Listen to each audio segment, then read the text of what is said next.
Magandang araw po sa ating lahat at una po sa lahat, ako nga po pala si Miss May or tawagin niyo na lang po akong May para mas mabilis, shortcut.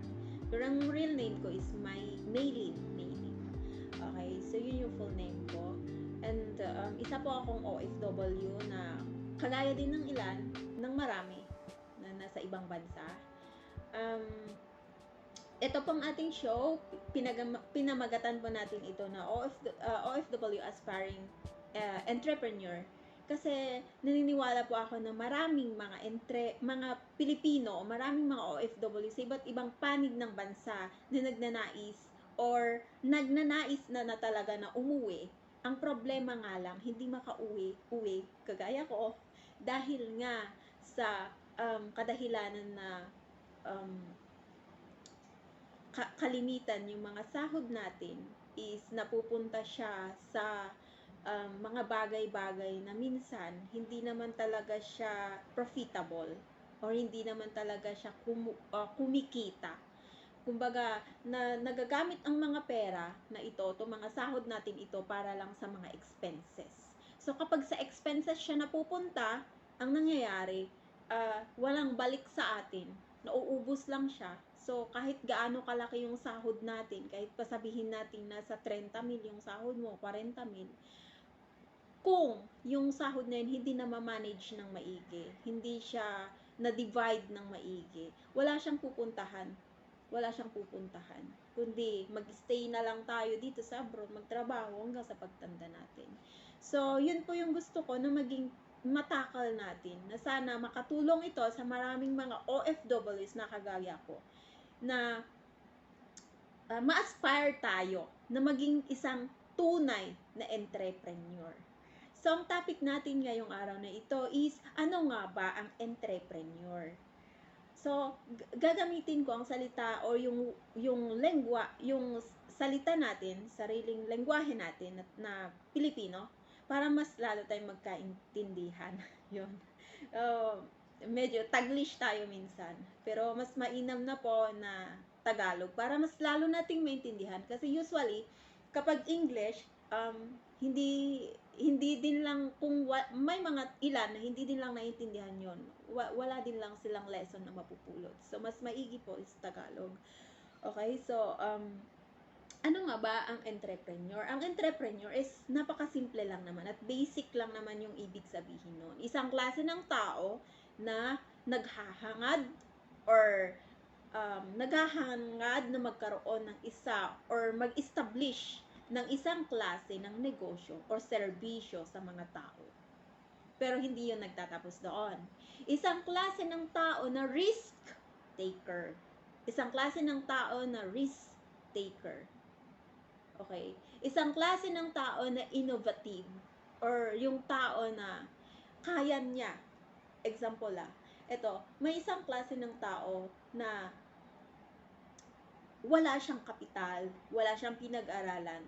Ang meron lang sa kanya is ito, skills, sipag, laway na puhunan. So, yun lang yung meron siya.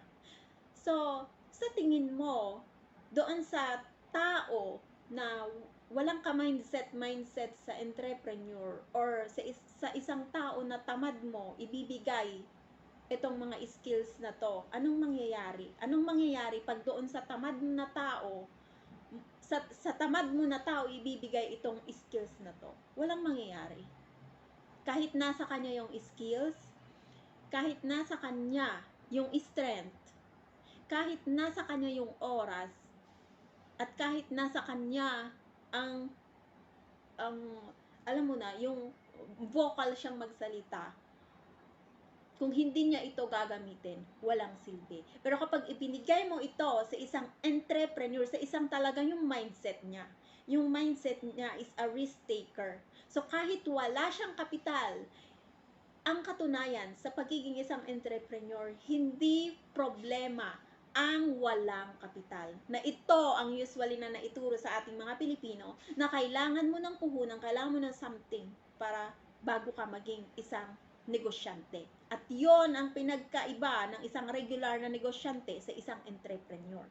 Na kahit walang-wala siya, kahit nag-umpisa siya sa laway lang, kaya niyang i-expand, kaya niyang palakihin, kaya niya na umangat, na gamit lang ang skills na yon.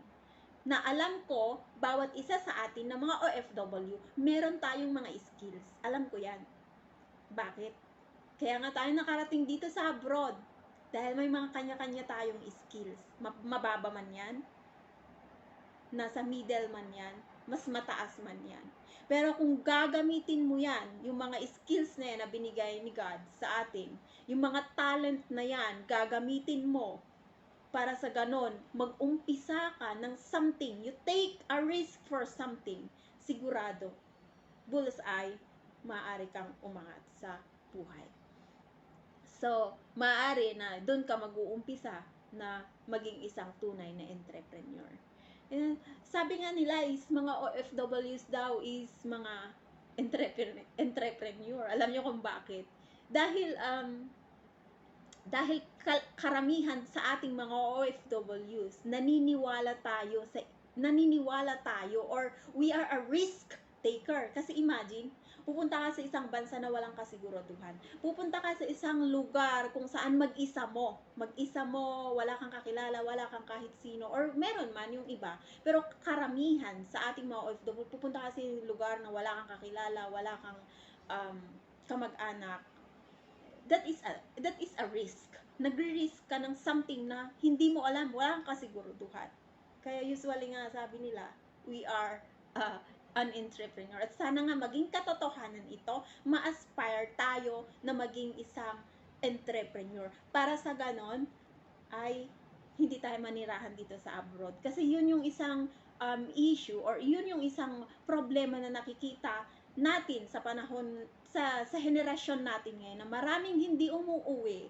Ang kadahilanan ay dahil marami pa ring utang, yung sahod laging sa expenses na pupunta, walang tamang management yung pera ng maraming mga OFWs.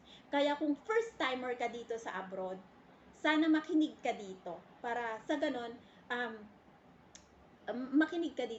ganon, ma-manage mo maigi yung pera mo at ikaw mismo magiging isang tunay na entrepreneur. So, sa next topic po natin is magkakaroon po tayo ng interview sa isang ate na andito po ngayon sa Hong Kong, na habang nandito siya sa Hong Kong is nag-aaral siya.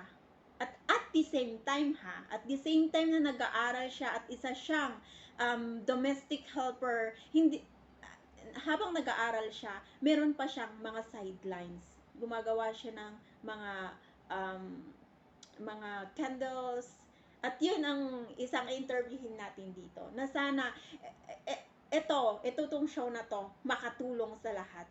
Para hindi tayo stagnant, hindi tayo maging OFW habang buhay. Okay. Maraming salamat po sa lahat sa 9 na minuto na panonood sa video na to, at sana paki-like at mag-subscribe na din dito sa Facebook, at meron po tayong YouTube channel na parehas din lang dito sa pamagat na OFW Aspiring Entrepreneurs. At maraming salamat po sa lahat. Goodbye.